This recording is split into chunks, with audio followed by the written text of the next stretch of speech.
সর্বোচ্চ ধর্মীয় নেতা আয়াতুল্লাহ আলী খামেনির মৃত্যুর খবর প্রকাশের পর শোক ও ক্ষোভে স্তব্ধ পুরো ইরান। ইসরায়েল ও যুক্তরাষ্ট্রের যৌথ হামলায় রাজধানী তেহরান সহ দেশের বেশ কয়েকটি গুরুত্বপূর্ণ এলাকা ব্যাপকভাবে ক্ষতিগ্রস্ত হয়েছে। প্রথমে ইরানের পক্ষ থেকে খামেনির মৃত্যুর বিষয়টি অস্বীকার করা হলেও অবশেষে তা স্বীকার করা হয় এবং দেশ জুড়ে ৪০ দিনের শোক ঘোষণা করা হয়।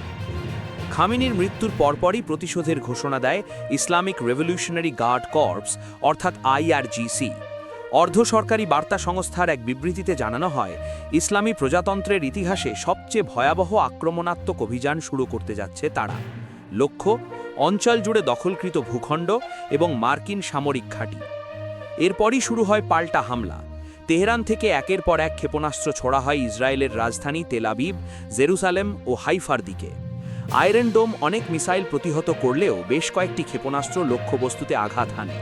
ধ্বংস হয় বহুতল ভবন, অগ্নিগর্তে পরিণত হয় আবাসিক এলাকা। শুধু ইসরায়েল নয়, মধ্যপ্রাচ্যে অবস্থিত আরও ২৭টি মার্কিন সামরিক ঘাঁটিতেও হামলা চালানোর দাবি করেছে ইরান। কাতার, বাহরেন ও সংযুক্ত আরব আমিরাতে ইরানি ব্যালিস্টিক মিসাইল ইন্টারসেপ্ট করা হয়েছে বলে জানানো হয়েছে। জর্ডান ও কুয়েতেও সতর্কতা সাইরেন বেজে ওঠে। অন্যদিকে জবাব দিতে পিছিয়ে নেই ইসরায়েল ও যুক্তরাষ্ট্র। রাজধানী তেহরান সহ তাবরিজ, কোম, কারাজ, কেরমানশাহ, খোরামবাদ ও ইলাম শহরে চালানো হয়েছে বিমান হামলা। লক্ষ্য করা হয়েছে আইআরজিসির স্থাপনা ও কৌশলগত গুরুত্বপূর্ণ অবকাঠামো। ইসরায়েলি প্রতিরক্ষা বাহিনী জানিয়েছে, তারা মার্কিন সেনাবাহিনীর সঙ্গে সমন্বয় করে ইরানের কৌশলগত লক্ষ্যবস্তুতে হামলা চালাচ্ছে এবং দেশের অস্তিত্বের হুমকি নির্মূল করাই তাদের উদ্দেশ্য।